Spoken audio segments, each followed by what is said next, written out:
positive energy and good vibrations from me to you. You have now tuned in to Imperfect Fathers Podcast. Yo, what it do? Positive energy from me to you. Yes, sir. RJD, the Imperfect Gentleman, and you know what it is, man. It's the Imperfect Fathers Podcast. Yo, Swizzle, welcome back, and what up, King? Yeah, man, welcome back. Welcome me back. Still same old Swiss. Still confused. Listen, I practiced this behind the scenes. I just knew exactly how I was going to come out the gate, and it just never goes that way. But you know what? This is what happens when you're at family house. You don't got to be, structured and stuff. So I'm glad that I'm back here in a comfortable place, man. What up, bro? Yo, listen, man. What's new, man? How we doing? I see there's a lot of growth, a lot of things going on. What's happening? Listen, we about to unpack a whole bunch, bro. It's been a little seconds since we sat down and chopped it up, but Definitely. We still got to follow the protocol before we get Absolutely. busy. Yeah, let's do it. Let's talk to the pops, man. Let's do it. Heavenly Father, Dad, Pops, Leader, Ruler of all things, we're grateful. We honor you, we bless you, and we're grateful to be in this thing we call life right now. Yes. Life itself as a gift, and we thank for the gift, and we thank God for the giver. Right now, we actually look over us as we go across these airwaves, that we may touch somebody, touch a father in a special way that may help them be a better version of themselves, but not just themselves, but for their families and communities and everyone around them. These things we do pray in the matchless name of the Most High. Amen. Amen. Yeah. So, yeah. The usual sponsors of this podcast, them guys over at It's Now or Never Entertainment. For all your music needs, whether it be hip hop, gospel, R&B, and his preferred neo soul, go holler at him. He can bring a project to life. If the project is in your head, he can bring it to action. All his music, everything in the extensive catalog is 50% off if you use the word imperfect. So go over there, shop smart, shop black, shop It's Now or Never Entertainment, and let them know the Imperfect Father sent you. Yo, and listen, I'm in a throwback right now. You dig what I'm saying? Okay. I'm in a throwback of one of our phenomenal sponsors. It look real current though, bro. It look real. Well, I am back in shape again, so it could be the physique that's in the shirt. Okay. New old shirt, new body. Okay. Yeah, you know the vibes. Okay. So listen, all your print needs, whether it be shirts, hats, cups, you name it, Cassie's Classic Design got you. Go over to Instagram and hit her up at Cassie's_classic_design. And if you're not on Instagram for whatever reason, get at her directly at Gmail at Cassie'sClassicDesign@gmail.com. Now, with the bills paid and our father talked to, yo, Swizzle, man, listen, man, it's been a little second. What's been going on with you? I purposely wanted to keep that candy cocktail shirt on because we're going to talk about a little bit of the business and how things are going in the candy cocktail life, bro. What's going on? It's going all right. Business is business. You know what I'm saying? You gotta grow. You gotta go. So that's a beautiful thing. I can comfortably say that it's been maybe about a good 6 months that I have literally been funding everything, running everything, full-time entrepreneurship, no clocking in on nobody's clock, nobody, I'm not signing the back of the check anymore. Right. So it's a lot different. Right. It's a lot different. Life is still the same.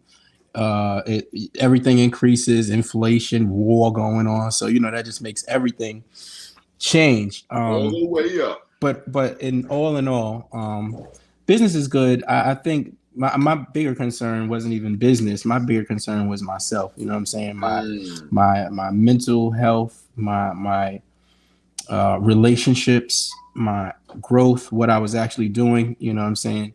And my busyness, not necessarily my business. You know what I'm saying? But my busyness. Okay. Because you can be busy and look up and you ain't really really did anything. Right. And I've found myself in that position quite a few times in life.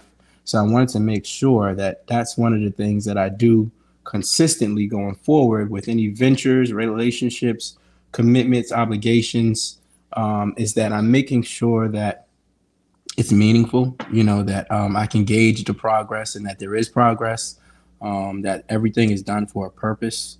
Um, just like this pause, I gotta, because Real time dads, real listen, time. Like excuse me, anyone who don't know, like you what have a cup of water, and it's this crazy. is If you mine. don't know by I now told you.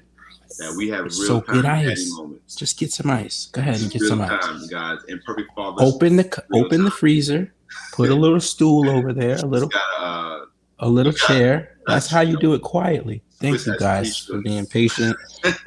Thank you for being so patient.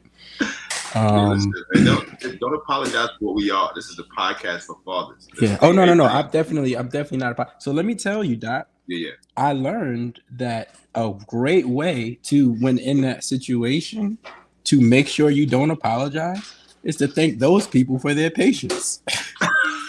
I was like, that is genius, because I don't be wanting to apologize because I be feeling like this is not Right, an apology situation, but there should be right. something. Thank you for your patience. You know what I'm saying? And that's Yes, genuine, like, because I do right, appreciate that. And right. so, I don't know whoever needed. How they be having some Instagram posts like, whoever needs to hear this, No, like, but yo, like, I that's don't that's know. gonna be a clip, Swift. That's gonna be a clip because for real, I just finished telling two of my clients 2 weeks ago. You apologizing so much is literally slapping in the face to God. Mm. Word, because what Explain you're that though. doing is, oh, sure, I absolutely will. So each and every time you apologize for absolutely nothing, for taking up the space that God's giving you, it's like you're telling him, like, you made a mistake by putting Mm. me here. You made a mistake by creating me because now all I do is apologize for the creation that you created. Mm. And in no actuality, there's no mistakes in the creator. Mm-hmm. You are a phenomenal being with a purpose. So you have no reason to apologize if there wasn't any malintent. Right. Right. And once I begin to grasp that, and because obviously you can't teach it unless you grasp it yourself, I began to realize, like, yo, I was just saying sorry to people for no apparent reason. All the time. All the time, bro. Like Mm-hmm. I catch myself, like, why am I apologizing to this person? Now, Mm-hmm. when it's necessary, all right, cool. It's granted and it's applicable. It's perfect. But when you're talking about just apologizing because a person walked past you or you took a moment to do something necessary for yourself, that's totally unnecessary. Absolutely. You're so very right. You're so very right. And that's like like you said, a big slap, in the face of God in a way. And especially. I was gonna let you live. These. I wasn't gonna do it to you. Why? Why? Because I'm gonna do it. I ain't special. I ain't special. Like, come on, But get you're the up out word of here. master, man. I'm not the word master. Right. That's what I'm saying. So hey, I'm not special. Like, I'm gonna get it too. Everybody, because you see how it disturbed me. Like, and I said Word. it. As So, like, it's coming out your mouth, you was like, that ain't it.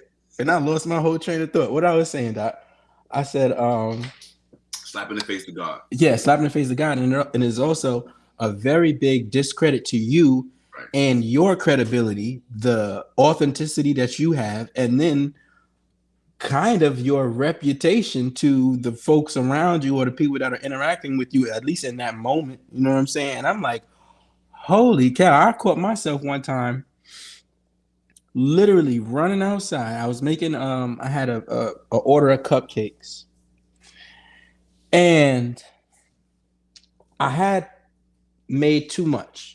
I didn't make too much. I just had extra, right? So I gave it to the customer, right?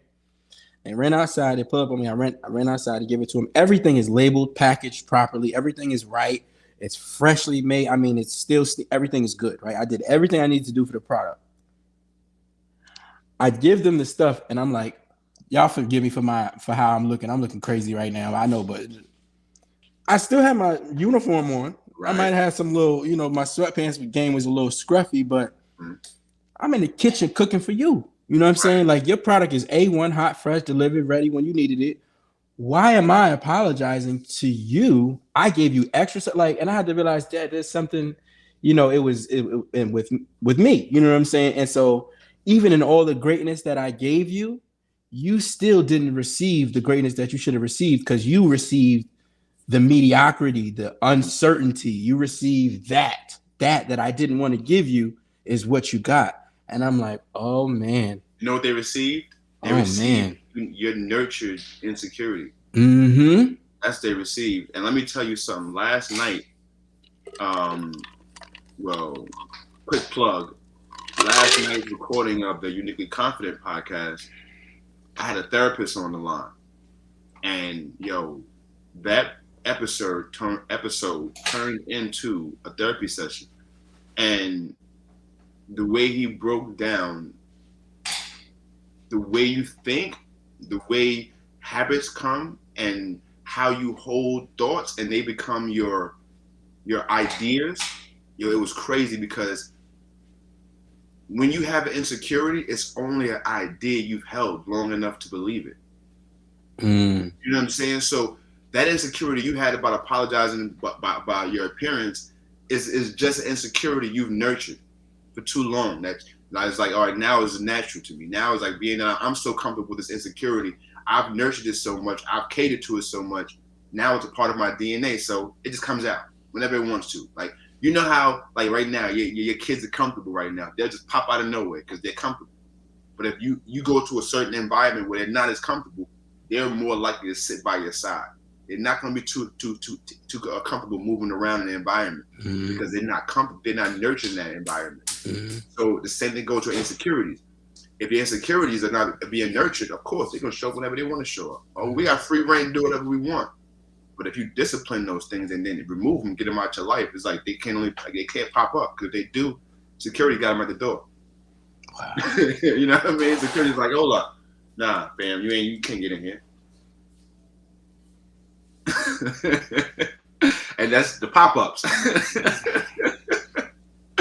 But so check this out, because like this is a dope conversation already, because when you have insecurities, like sometimes you don't even know what they are, right? Majority of the time you don't know what they are until they pop their ugly heads up. And being that we're fathers, it's important for us to actually identify these things. Because, bro, believe it or not, I started seeing some of my insecurities show up in my kids. Word. Other day we was at the park, and being that the whole pandemic and things went down around, like how we was moving around before, we ain't really been to too many parks. So, things are letting up now. So after school, part of the new regimen is for me to take the kids to the park for a few hours until it's time to pick the wife up. So we went to the park this week, and it was time for JoJo to get on the bars, to climb on the bars and go down the swing, the slide. And I realized, like, when it comes down to like me climbing things or getting to certain heights, insecure as I don't know what. Nervous Nelly. I might not show it. I'll climb on a ladder and do some things, but on the inside, I am petrified. And I realized Joe climbing up the little 2 steps he climbed, I went to go help him, and I felt his body trembling. I felt how scared he was. I was like, but if you fell, it wouldn't hurt nothing. Like that, obviously I have the mind to now understand that, but I reflected that back to myself and was like, that's the same way with your insecurities. Like, you're nervous, you're scared about things for no apparent reason, because the worst case scenario is you land on your butt, right? You get back up, you dust it off, and you go back to do what you was doing. Sure enough, JoJo fell off the bar, landed on his butt, and wiped it off, and went back playing again. So I said to myself, wow, if we can have the same mindset as our children, with the same resiliency as our children, because some reason when we get older, we allow pain to stick with us instead of us fighting back and being resilient. We compartmentalize it and take it with us. So think about all the things you had. Like, it's so crazy that it's ill that you said that, because I literally had that thought today. And I was thinking about pain and the resilience that you have, and you build up to it, and not necessarily acknowledging how beneficial that pain is or was, right? And especially for men, because I realized more for men than women. Everybody experiences pain, right? Absolutely. But women, their growth whatever, I don't know the term is time. Mm-hmm. It's just time. It really is just time. Everybody has experiences. We all go through that. Men, our growth thing is pain. It takes pain most of the time. It's but pain, right? Because the pain is what moves us to either to continue that thing in a way where it's no longer painful for us, or we don't do it, right? Like when you think about the touching the stove thing, most times it's boys that get burnt on the stove. Right. You know what I mean? You got a son and a daughter. The daughter, it's not coincidental that the daughter didn't touch the stove. You know what I'm saying? It's the curiosity in the boy that he had to physically learn. And I'm like, I wonder if that goes back to, you know, the Bible and biblically, and if it's really the sweat of the brow. You know what I'm saying? Because if that's it, then it all makes sense, you know. And in that case, then it would do us well to look for pain in a way. You know what I'm saying? Because like after a while, you either overcome it or you don't go to that. But then you're anticipating the next thing that may hurt you, so you can learn, if I can overcome this, get better, or steer clear of this thing. You know what I mean? And that's where I'm at right now with it. Like I'm really embracing pain differently, and noticing what other pains I had run from or had been running from because of the pain that I knew was associated with whatever came with going in that direction or doing something, whether it's physical, mental, spiritual, financial pain. You can make a decision and not do something a lot easier than you can, you know, make a decision to handle something that you're already going in through. You know what I'm saying? Absolutely. So, you know, so I chose to avoid plenty of areas that were somewhat painful. But now, I'm not gonna say hold you. You ain't the only one, Neeks. You ain't the only one, because I learned this past month, because I have a new mentor now, that bro, for the longest time, this is kind of a shock to you, but your boy is mentally frail. Like, I was scared of more things than I wasn't in life, bro. So all those times where you would see me lash out or get tougher, quote unquote, put my chest up or react a certain way, it wasn't that I was tough, bro. I was scared. See, a lot of times, bro, if insecurities show up, the first thing we do is go to fear, and the fear equals anger. We don't ever, especially men, we don't ever off the rip talk about, oh, I'm scared, or I fear this. Nah, no man's programmed to say that. But the truth of the matter is, a lot of us wouldn't be in trouble we're in right now, as in penitentiaries and jails and all those things, and a lot of us wouldn't be in the grave had we just said, yo, I'm scared. And I learned just this past week, bro, like checking my history cards, like, yo, if I had some place that was safe enough for me to say, yo, I'm not comfortable and I'm scared, I wouldn't have had to lash out and do the things I had to do. Mm-hmm. And those things wouldn't have turned into hidden insecurities. Mm-hmm. Because the more you hide things with anger, the more you hide things by lashing out, those things can't be healed. And that same issue gets buried and buried more and more under different things. And now you're walking through life not knowing how to deal with your emotions, not knowing how to make decisions. Bro. Try to be discreet, right? The camera's directly on you. Yo, to all our audio listeners, he's over here throwing papers at his son. I'm trying to keep the kid quiet. He's making sounds in a steel bowl, like only he can hear them sounds.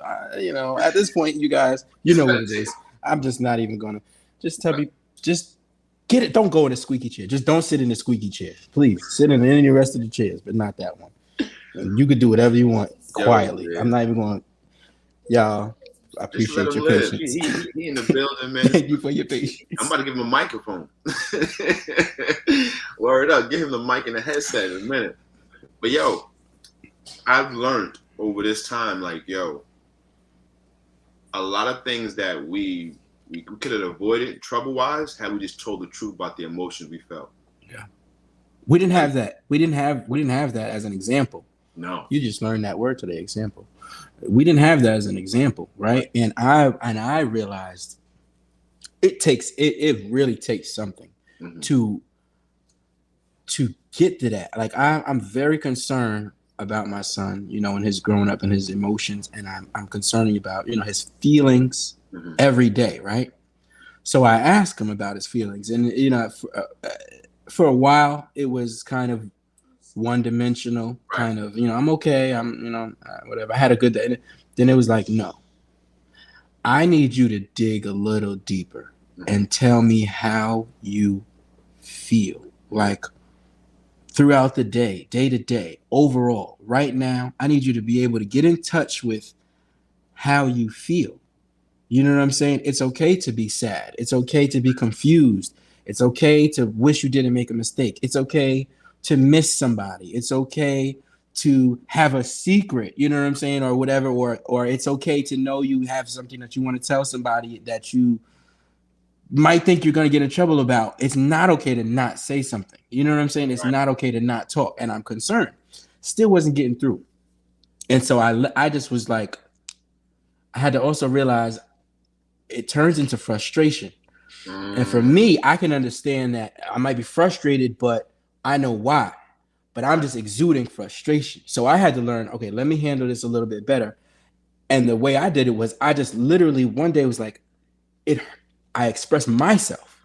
You know what I'm saying? Like, I'm sad that you don't feel comfortable talking to me, or that you don't know what to say, or that you are nervous, or that you're scared. Immediately, it was, and I was like, it was there the whole time. You just had to figure out a way to get to it. You know what I'm saying? And now it's a point of getting used to expressing your feelings. You know what I'm saying? And acknowledging your feelings and feelings of other people around. You know what I'm saying? And that to know it's okay. Everything is okay. It's okay to be mad. It's okay to be sad. It's okay to be confused. It's okay to not know. It's okay. You know what I'm saying? Like all of those things are okay because we can do something about that once we can talk about it. Right. It's not okay to just not talk. You know what I mean? And it's very easy to shut down. I noticed that the shutdown is very aggressive and very intense. You know what I'm saying? Even though it's quiet, the silence, some people and a lot of women don't understand how loud some silence really is. You know what I'm saying? Deafening. And like deafening. I noticed that because I experienced that. So when I saw that with my son, I'm like, nah, you're not gonna be able to have a whole life of being used to going into that cycle. Your life, whether you have those feelings or not, you're not gonna be able to say, I was been able to suppress this for 30 years. Like now I just know how to. No, you're not gonna do that. You're not gonna be able to say, I was able to not acknowledge my feelings for it. You know what I'm saying? I had to get it out. I had to, you know what I'm saying? And let me tell you something. Like man. You did something that I touched on a little while ago with Josiah about being an example.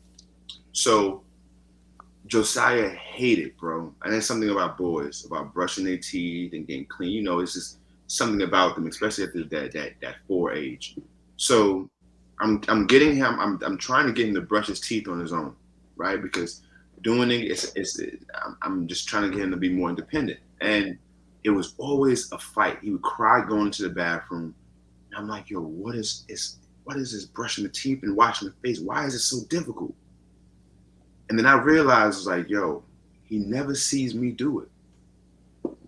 When I wake up in the morning, I brush my teeth in my own bathroom, go to the gym, come back, shower, and then wake them up for the morning. He doesn't see my morning routine. He doesn't see me. He just sees me prepared already.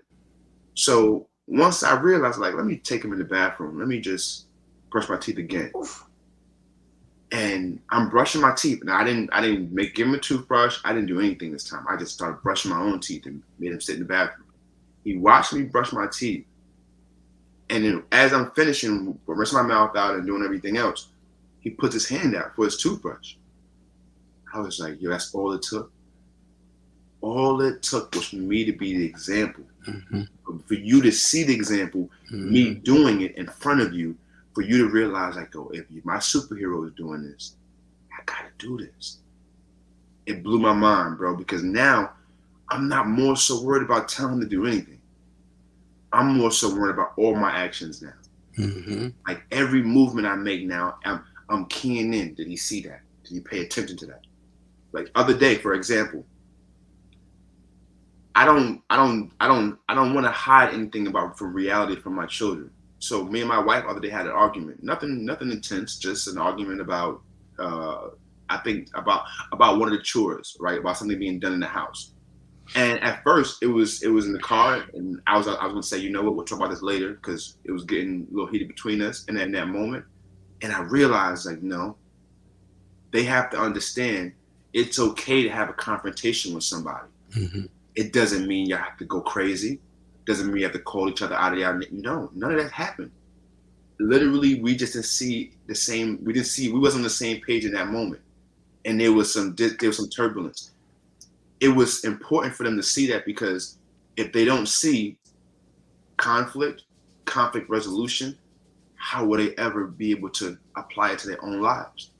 If they can't see their mother and father have a conversation of disagreement and then come back together like nothing happened, how will they be able to react in their own relationships? And that right there hit me like a ton of bricks, kid. I was like, yo, we gotta really watch all of our movements and keep everything visible, right? Let them see and expose to life, because I think that's happened. In our case, Swiss, growing up, our parents did a good job of hiding things from us to where it slapped us in the real world. You know what I mean? When it's time to deal with confrontation, it was like, oh, well, I'm ready to fight. I know how to argue. I know how to be combative. But we never saw two people come together and say, you know what, I agree to disagree with you. And that right there was like a game changer in my whole life. And now watching my son's reaction to things now, today he got 2 shots in his arm. I thought it was going to be like in the day. Bro, 2 minutes after the shot, he's ready to go eat Chick-fil-A. You're way more resilient than I thought you was. Mm-hmm. But it's to the fact of them being exposed to things and us not trying to hide real life from them. Right. And that comes from us dealing with our own insecurities. See how they come right back around full circle? Absolutely. Yo, let me ask you a question. When you think about, like, we talk about a lot about our sons right now, but like you got twin daughters, bro. I have 1 daughter. I think that more of our insecurities and things that we're fearful of show up in our girls, bro. Mm-hmm. And that's what's scary the most for me, because I don't want my daughter to be scared of her own shadow, and instead of her dealing or confronting me, lashing out in anger, right? Because that's my behaviors patterns. So I'm like, all right, whenever now she's fearful or scared about something, I address it. We stop the day. Like, why are you scared? What makes you scared about that? What do you think is going to happen to you? Because if we can show especially our daughters, that fear is not real, they'll be able to really express themselves more in ways where it won't put them in compromising positions later on in life. And you with 2 daughters, bro, like I'm just sitting there saying to myself, boy, Swiss, I know I got a gun myself, but you better have 2 or 3, boy. Oh yeah, it's already, it's always within, even when you got to be smart, but even when the kids around, it's always, it's just out of their reach. But mine is, right. Look at these split. What you talking about? All the time, man. And that's so crazy, because that really, I'm getting to the point right now where I'm also feeling like, I don't know that.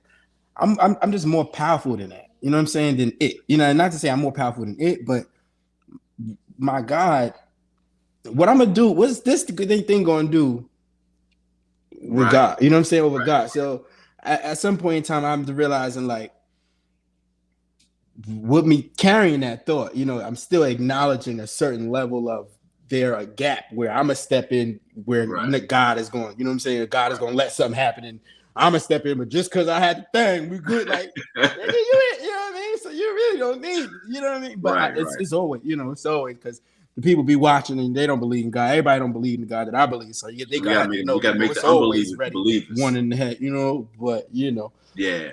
But yeah, you know what I'm saying? And we out here in the carrier state, baby. So we right. We are the concealed state. You hear me? Yeah, we out here. It is what it is. So we good. But just know that God is God.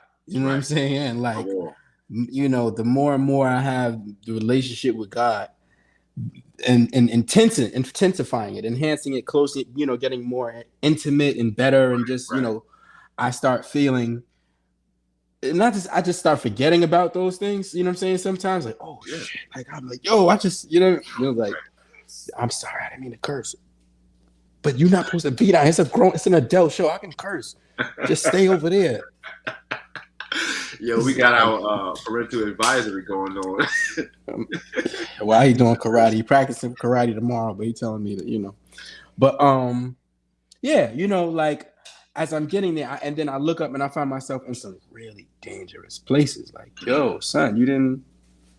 But it was like my mind and my spirit and the zone and the place I was in. I wasn't thinking about, you know what I'm saying. So I'm not worried about that. Like when I look up and find myself, I'm like, I'm here, but I'm not really here anyway. You see what I'm saying? Right. Because like I'm untouchable. You know what I'm saying? Everybody touchable, but I'm untouchable. You know what I'm saying? Like God No, is, no, no, you know. and that's you're supposed to And have so it's that like, because the man above gives you that. Like yeah, that's not something that's like not living in reality, right? I don't want nobody out there to think that we think we're in this untouchable world. No, nah. when you have a belief in the Creator, right, and your Father, when you have an understanding of that, who you are and whose you are, it gives you a certain level of confidence to walk and be who you are, no matter where you are. And I think that's what happened to me growing up in life. I've had an unbelievable amount of confidence since I was a child. And then all of a sudden it left because I realized that I wasn't doing it on my own all this time, right? All this time I thought it was me. And then once I realized, it's like, oh, it's the man upstairs this whole entire time, I've been able to build my confidence back up to a space where I feel untouchable again, right? I feel like I know that I'm protected by the man upstairs, and there's nothing that he's going to allow to happen to me that I can't handle. mm-hmm. And that right there gives ultimate confidence, bro. So like when you said that, even about like your daughter's, like, yeah, like don't get it twisted. It's 16 and 1, right? It's always available. But even with that, bro, now being here in the carrying state and knowing the power that I possess as the protector of this house, yo, bro, I've learned that I've seen myself way more calmer and way less confrontational. Like, you know me, Swiss, it's like, oh, smoke, I walk in it. let's go to it. Now it's just like, oh, that smoke over there. Let's just go this way. Like, let's not address that, or let's not do that, because at the end of the day, it's like that moment is not worth the entire big picture. Mm-hmm. And that's what I got a grasp of. Like, a moment is not worth the grand scheme, right? Like, because if we reacted based upon everything that happens in a moment, we would lose the grand scheme of things on a repeated basis. Yeah. I call those moments of memory. So a minute ago, man, listen, there's been some transitioning going on, and I'll tell you, man, I think I still got the receipt from this last one I just grabbed from the store last March, right? Now, prior to that, no, I wasn't even in. It was probably, I want to say 2000, about 17, 18. I was going to end it all. I'm telling you, I was going to end it all. And every time I went up to the shop, I was short. And I'm like, bro, what y'all changing the prices for? I went back and the next one is sold out and they got this one. I'm like, yo, bro, one time I was like $10 short. Like, yo, cut me a deal. So and then he's like, well, you know, it's still gonna be taxed. And I'm like, oh shit, right? You know what I mean? I'm like, yo, I could not get it. Like, I couldn't get it. And I'm like, all right, whatever, right? And I was in a terrible place. Since then, mentality has shifted to the point where clearly, you know, it's a safe thing for me to have and not have, you know, the same picture with it, right? But the thing about it was the self worth, right? For a very, very, very, very long time. And I don't want to popsicle right now, but thank you. You have it. I can say I didn't acknowledge the fact that I felt like I didn't have anything to live for. And when I tell you a long time, I'm talking about the entire time I went to that school district. Because I moved into the school district a little bit before you did. I think I came like a year or two before you. You came in high school. I came in middle school, something like that. So I was only in there 1 year. You came in high school. Yeah, came in it was ninth grade. So I came 1 year before you, right? So we both still rather fresh to this new area, right? So we all meeting these new people. You know what I'm saying? Right. These is all new people. And this is a terrible time in life because going middle school is a tough age to live through. You know what I'm saying? That middle school age, the teenage age, that years, that's rough for everybody. And then going from middle school to high school is a very big transition in every middle school to high school is life. Every big transition, right? So I was going through those transitions at the same time, meeting all of these new people that I didn't know after having just really gone through an experience, not really just, but going through an experience where I wasn't like I lost my virginity when I was 10, right? Mm-hmm. Then we moved and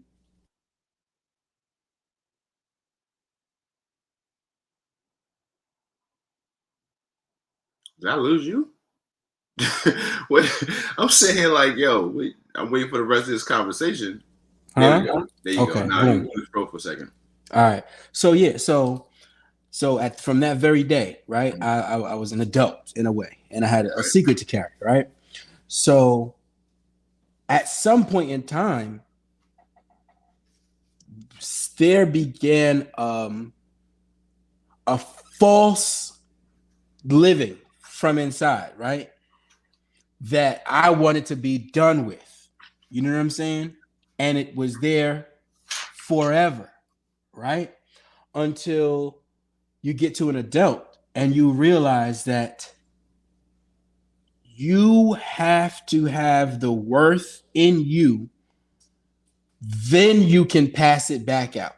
Yes. You have to recognize it. Mm-hmm. Then it goes out.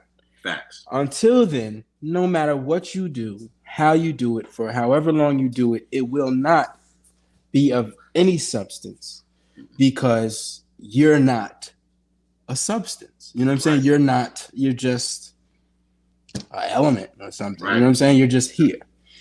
And once I was able to kind of get to the point of realizing that the worth comes, you gotta get it from here. Like you have to, mm-hmm. Then everyone else will not be able to shake it. Right. Then you can build it and then share it and then discipline it. Yo, and let me tell you, as you sat here and said that, I took a note because it was like that right there is gonna be either a podcast or a piece of content somewhere. But you said about the secrets that you carry. Man, I want to take this moment and talk to the men too, fellas, and hear me good. The secrets, y'all. Those painful secrets that we hold on to. They're the reasons why we're not making progress. Mm-hmm. They're the reasons why we continually find ourselves circling around the same situation, the same circumstance. Those secrets are weights. Those secrets are anchors. Now, if you was to hop in the ocean to swim from here to another state or country or what have you, you wouldn't want to carry anything with you. You wouldn't want to hold anything that's going to take you down or make your travel any harder. So the same thing goes on in life. Why would you want to carry something that's going to hold you back from getting to the next part of your life? Yeah. Meanwhile, you're doing everything else to go forward. But the one thing you're holding on to and willingly holding on to is stopping your progress. And the crazy part is about this whole thing about secrets is like, yo, at first they're not comfortable. They're not comfortable to hold in because every time you see somebody, you just want to let it out. You just want to release it, but it holds you back until later on in life where it just becomes where it used to be heavy. Now it's light. Now you think it's a tissue. But guess what? Even with a tissue in your hand, as light as a tissue is, if you're holding that tissue, you still can't open your hand and receive whatever you need. Mm-hmm. So it's still holding you back no matter how light it is. So I say all to say this. No matter what the secret is, let it out. Even if you're not letting it out to no one else but yourself in a room by yourself. Because trust me, I have. If you just tell yourself the secret out loud, release it. It will free you and it will begin the healing process that you can go forward now and really execute the things that you really want to execute on. Yo, Swiss, how many times in life did you look at things that you know you wanted to execute on, performances, shows, and everything else, and you just felt like you cannot do it? Most of the time, most of my life. Mm-hmm. And it's crazy because that's a terrible reality for me. It's, you know, it sucks to hear that, you know what I'm saying? But yeah, most of my life, I felt like there were things that I should have gotten, opportunities that I should have taken, or that were mine, you know what I'm saying? And I just didn't go up after them, or maybe didn't execute as well as I know I could have. Mm-hmm. Because in the back of my mind, I'm already holding myself back saying, you know, you can't. Right. And those moments, like what I'm realizing now is that, you know, you got moments and you got memories. That's what we were saying. Like the moment right now will be a memory. Facts. Right? At some point in time. So however you handle this right now is how you're going to remember it when it's a memory. You know what I'm saying? However you handle it right now is going to determine how you feel about it when it's a memory. Facts. So as hard as the moments get for me, when I think about that, immediately I'm at that moment where I'm like, nah, I'm gonna handle this way because I'm not trying to. I don't want to regret nothing. I don't want to wish I said something differently. I don't want to wish I took something back. Wish I didn't do nothing. I don't want to pay for nothing I can't afford. Mm-hmm. Nah, I'm straight. And then it makes me feel so good when you. I don't want to say it like that, but unfortunately, everybody don't think like that, right? So when other people go into situations and then they have to find themselves in those moments where they look back and regret, or they look back and the shoulda, coulda, wouldas. Mm-hmm. I just be silently like, all right, man, you know, keep doing what you're doing, bro, because you don't feel like that right now. Right. And you know what that feels like. Not to say that they should feel like that or it's good that they feel like that. No. But their life is their life and yours is yours. And you got to realize, take your own life on. Stop worrying about other people's lives and how they feeling and what they, nah. You know what I mean? And when I started to do that, my memories, like I'm looking back now at things like, man, I'm glad I handled that way. I'm glad I handled that like that. I'm glad I'm doing this like that. Then you look back like, oh, shoot, I got a kind of new track record. I got a new pattern. There's a new something. You know what I'm saying? Something's different. Something feels, you know, more promising. Man was telling me yesterday in the other podcast episode yesterday, I turned to therapy session because it's like, yo, your beliefs come about based upon the idea that you hold in your head, and your belief controls your actions. So if subconsciously you believe, right, that you're not successful and you're never going to get things accomplished, you're never going to take the steps because you already believe subconsciously that you can't do it. So there's never going to be a motivating factor or a driving force to make you go towards that option because already you have a disbelief about it. So if we can go back into those memories, right? Because a lot of times we have memories of things that happen, but we switched them a little bit. Like you ever talk to somebody and they be like, yo, remember when XYZ happened? And you be like, yo, it didn't happen like that. Mm-hmm. That's not, bro, I was there. Like, why are you fronting? The truth of the matter is they're not lying. They just didn't like how it happened, and their subconscious reversed what happened. So now their memory was switched based upon the memory that they want to remember. So I've learned myself, it's not about even the memory, because it's a memory that happened, and it caused me to have a thought process. What I want to remember. Like, all right, I know for a fact that I want to be successful in this podcasting game. So what? We just starting our podcast. We didn't keep going. So what? It doesn't change the fact that we're still moving forward. But if I looked at that as a failure, I wouldn't. We wouldn't be sitting here right now on this podcast because my belief would have been of a failure. Yeah. And that would then what?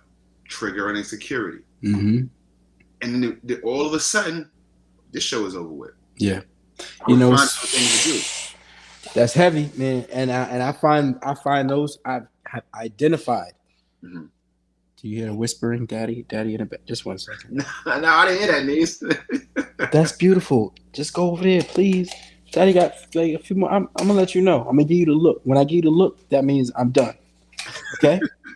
When I give you that special look, if I don't give you the look, we got 14. We got 14. Don't worry about it. So go ahead. Train of thought. What was that? What was that? We was at. Yeah.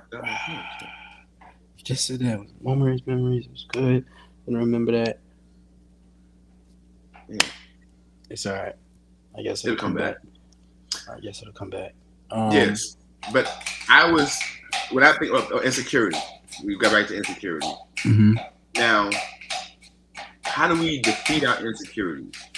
Right? Like, we know we're coming to the end of this, and we did a lot of conversating about. That's what you said. My fault. I remember. Gotcha. You was talking about things won't. You'll start something, you won't finish it. You know, because and I was saying I've noticed that a lot in my life, right? Mm-hmm. And I think because it has happened so many times because I have highlighted the ending, right? Mm-hmm. I had highlighted the ending, and I had not given myself credit for being able to start again and try again or try something new. You know what I'm saying? Right. Because a lot of times things don't always go right. You know what I'm saying? And it's not always your fault, but people don't always try again. People don't always give it another shot. People don't always, try something new. And that's one of the things that I realize is my strength is that for whatever reason, God damn it. Yo, stop. Thank you. Right upstairs. It's like you choose to do the loudest things ever right now. I promise you, he's gonna want to have a pillow fight or something when we get off the floor. Like, you now the most quiet activity ever. You want to do it? Like, bro, you could have. Anyway, that's kids for you. But so I noticed that, right? And for me, I had to find something to pull on to start to dig out of the hole, to dig out of the grave of dead thoughts, of defeated weight, you know what I'm saying, and whatever. And I had to realize it's not bad to run into those things that don't work as long as you don't let that be where you actually die. You don't be the thing that makes you stop everything going forward. You know what I'm saying? It may not be that thing you pick back up. Try something else, right? But if you just stop doing altogether, then that's the point of no return. You know what I'm saying? That's just the point of doom. You know what I mean? And it takes a different perspective. And I remember I used to always be like, this nigga always want to talk about perspective. Then we talked about perspective last week. But you know what's so crazy is like, it's important. You know what I mean? And like the perspectives continuously change. Anytime you add one element and another element, it makes a change. And because of that change, now you have more outcomes. You can have somebody who has an opinion about this and somebody who has an opposing opinion. Now you have 4 things, 2 outcomes and 2 opinions, and things just grow. You have an event, an idea, a product, something, it grows. You have a nay, you have a yay. It's just how things go. You know what I'm saying? But if you just let things die and not allow anything to grow, for it to flourish or for it to be chopped down or someone have an opinion about it or somebody to believe in it or to not believe it, then that's the terrible point. You know what I'm saying? And so I had to realize in all of the growing that I'm doing and the maturing and the learning and the really getting my mind more healthy, one of those things is to really change that perspective. And look at the things that you've been through because you can't undo them. You know what I'm saying? You can't change them. and everybody's been through, they've been through, right? So whatever you've been through, if you can really take that and turn it and manipulate it, Rubik's cube that thing into it being more beneficial, yes, sir. then you're gonna be good, because it's either gonna be beneficial or it's gonna hurt you. You know what I'm saying? We're either moving forward or you're moving backwards. Because if you're moving still, then you're moving backwards because the world is rotating. Like legit, the world is rotating. So you can't even stand still. Like if you stand still, you just moving. You better be facing it the way the world is turning, because if not, you really moving backwards. So, sir. It really is a great thing to have that perspective. And when you look at those things and you find yourself in those places where you got these things that just don't seem to be getting anywhere, you have a choice.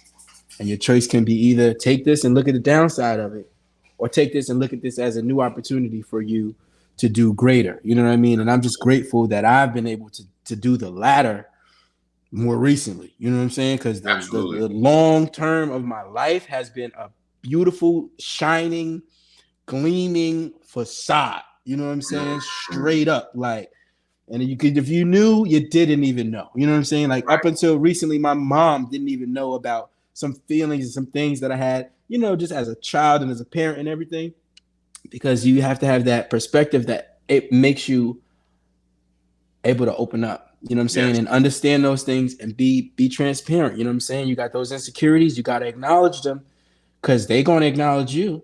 It's one or the other, you know what I mean? And do something about them so that you can be the best you. You know what I'm saying? You want to be the best you. So do that. Bro, I'm so glad to hear that, because perspective is everything, bro. Like I remember this one situation, bro. Like we was at a house party and shots rang out. And obviously when shots ring out at a party, people get low and you take off.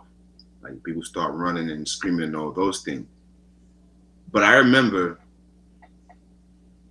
where I was standing by a speaker, right? It was a house party in the backyard, and I was standing next to a speaker, and the music was bumping. Like it was so loud to where I was like, music is loud to where you try to put your finger in your ear and like stop that little pain that's happening. It got so bad to where something just told me to move, right? Because if you want to get more comfort from music, the speaker, step away from it. So I moved my location, AKA shifted my perspective. When those shots rang out, we cleared, we left, everybody ran out. The next day I came back to the house, because I left my cell phone. I come back and look at the speaker I was standing next to. It had a bullet right where my head was at. Now, had I not changed my perspective, I wouldn't be here right now. Mm-hmm. Same thing with our everyday lives, Swiss. Mm-hmm. We got to change how we look at our lives, our situations, and our circumstances. And once we do that, we got to change the baseline of our happiness. Because if our happiness is predicated on something exterior, once that arrives, or once it hits, or once we get to, our happiness is over with. Same thing would have been my life had I not moved. But we got to remember that everything is about perspective, how you see it, from where you see it. It's the key, because if you look at burning your hand on that stove as a boy, as a problem, you would never cook. You would never go nowhere near the stove. But if you looked at it as a learning experience, you would go near that stove and just put your hand inside of a hand mitt when you go to grab something from that stove. It's perspective, man. Yeah. That's what it all boils down to. It's heavy. It's heavy, but it is what it is, man. At the end of the day, that's what it is.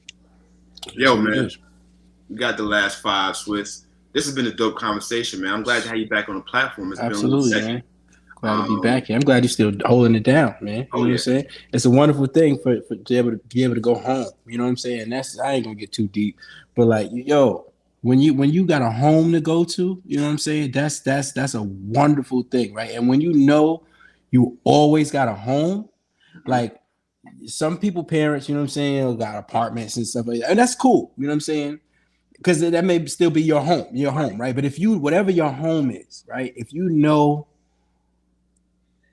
that's, I there's an address that I can pull up to, you know what I'm No matter saying? I what. know where I could go to, that's a feeling like none other. You know what I'm saying? A lot of people grow up, they get out, they get out on it wherever, you know what I'm saying? And then home changes, you know what I'm saying? Or, the family sell their house and the home that was that known is now a memory, or is now, you know what I'm saying, back to those memories again, right?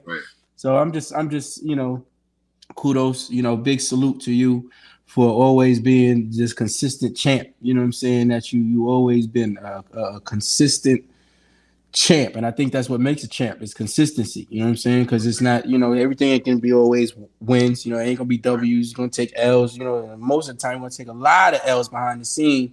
Even when we get a couple of W's up front, they don't know. You know what I'm saying? So I want to salute you. I want to salute you for that. You know what I'm saying? Big, big salute. I Big appreciate time. that, man, because hey, that's God's work. That's inspiration, man. We watch it. Like it's so wild when you know what they say about the people in your circle and the enemies be closer and all that stuff. You be like, you hear that stuff, but like people are really watching. You know what I'm saying? And like it really makes a difference. To see things that you need to see.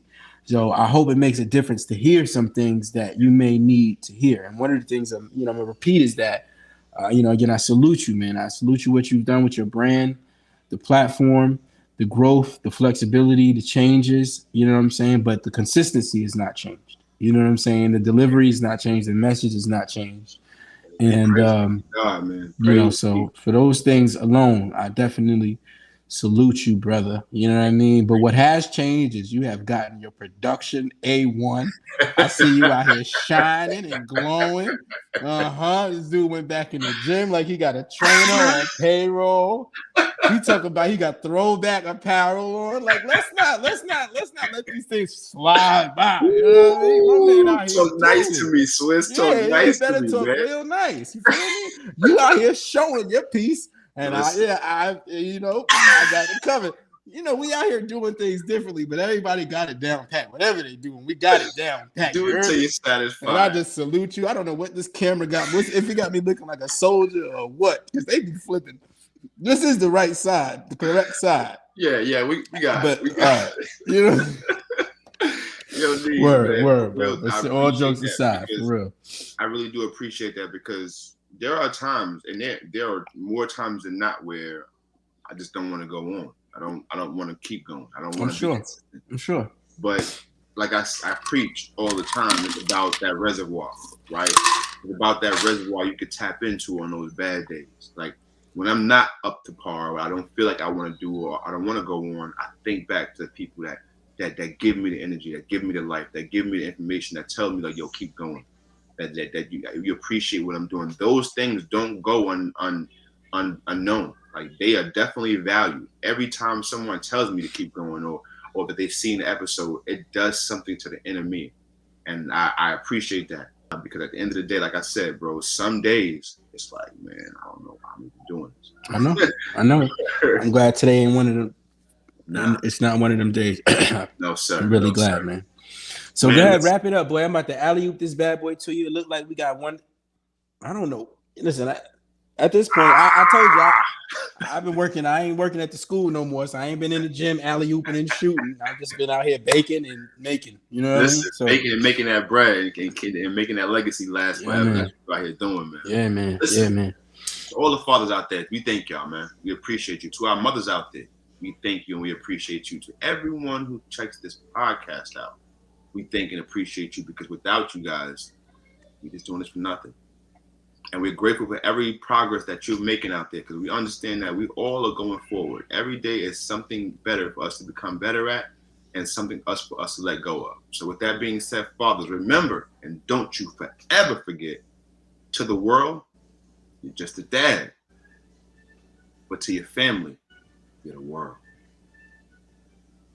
Well, guess what, guys? Until next time we see you, be good to yourself and the ones around you. And if you can't be good to the ones around you, that's all right.